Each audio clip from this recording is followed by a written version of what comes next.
boy and good in the house, back within the bang on video. But ladies and gentlemen, we've got burning news coming your way, ladies and gentlemen. Yes, Arsenal hierarchy are turning their back on Unai Emery because, well, the first news that's coming your way, the key members on Arsenal board have liked the idea of Mauricio Pochettino replacing Unai Emery. Yes, they believe that right now, I think Mauricio Pochettino is reportedly the best suited, the well linked by the Arsenal board, well liked by the Arsenal board.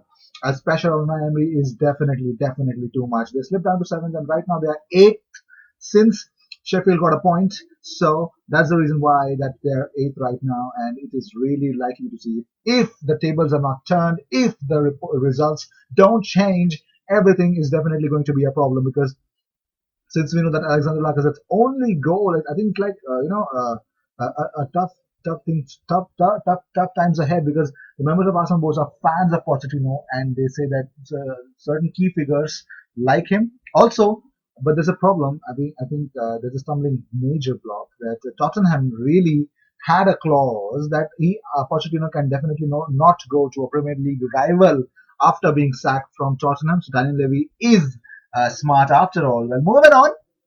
The next news that's coming up is some Arsenal fans definitely can't believe what the club did after Southampton draw. Well, Arsenal Twitter official has actually posted this that Joe Willock block that happened, which prevented the third goal, which was obvious third goal was prevented, and that was the reason why I think one of the Twitter users said this. Thank you for reminding us all that we should have been 3-1 down in a home game due to the team 19th in the league.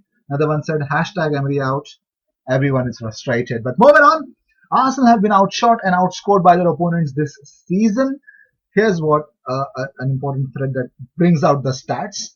Through 13 Premier League games, the Gunners have taken 162 shots, that is 12.5 per game, compared to opponents 218, which is 16.8 per game.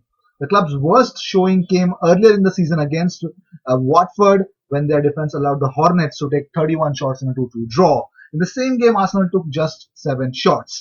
It's the same issue when it comes to hitting the target, with the Gunners managing just 58, an average of 4.5 per game.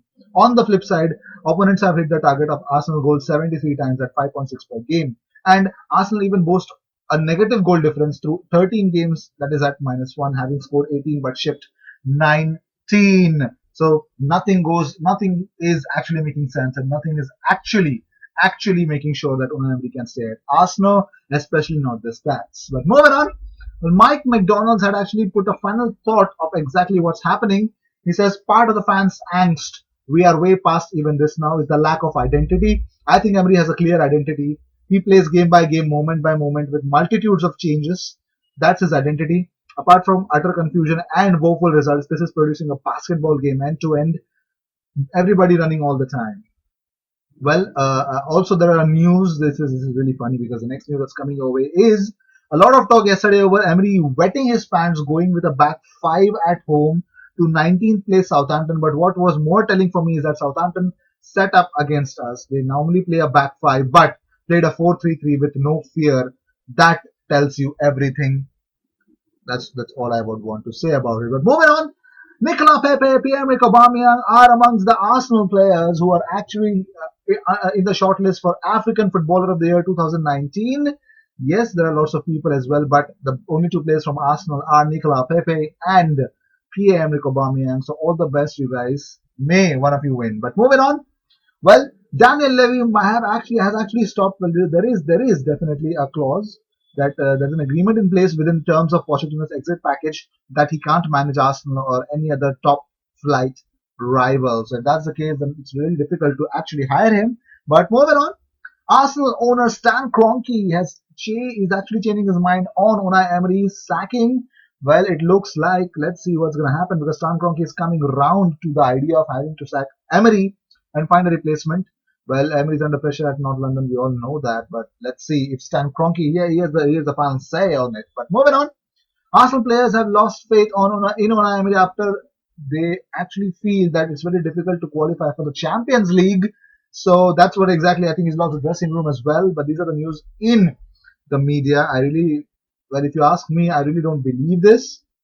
But I know that there is a lot of discomfort, and I definitely know that there are lots of things that is actually happening. But here's the biggest thing that's happening. You all know that hashtag we care do you campaign. Well, right now all the fan clubs, all the fan Arsenal supporters are actually have actually come up with this statement. They have actually said that in July we issued a statement from a number of key Arsenal groups outlining our concerns at the direction of our football club. A supporting petition was signed of over 1 million individual Arsenal fans who not 1 lakh individual Arsenal fans who not only felt a disconnect over from the club but also had grave concerns about our future. Since then, we have been told to get excited and to support the team. As Arsenal supporters, we have done both. There exist many issues raised in our first statement that remain unaddressed by the club. While these matters have not gone away, it is the need urgent action and take precedence amongst our concerns until the club and especially the senior management structure is running efficiently, effectively, and ambitiously. Then few other issues can or will be satisfactorily resolved. The early optimism of summer around what happened to be good business and positive signings has given way to renewed concerns about the club's overall direction and the leadership of the owner. It feels like the club is rudderless and floating aimlessly, unsure of its destination. It appears that reported unrest in the dressing room is affecting performances on the pitch, and the board's clearly stated target of a top four finish at season end looks in serious danger with barely a third of the season played. We spoke about never feeling less valued, and this has continued with an astounding lack of communication from the club. We understand it is the Arsenal way to deal with issues internally, but the current communication vehicle, the drip feed and leaks to certain journalists is unacceptable and unsatisfactory. So it is really not. It is really harsh to say that, but the clear goal of this campaign is to make sure that the owners, the management, the hierarchy in the club, to make them realize how exactly the club is going. It is actually aimless and directionless. That is what this post has to say. So these were the news of the day. I hope you enjoyed whatever came your way. I actually come up with these kind of stuff every single day. So if you are new to this platform, if you actually stumbled on this video and you liked it, hit that like button and definitely subscribe and be a part of this community because we come up with these kind of stuff every single day. If you're an Arsenal fan, if you're not an Arsenal fan, it does not matter because if you're seeking Arsenal news every single day, this is the place to be. So I will see you in my next video. Until then, cheers.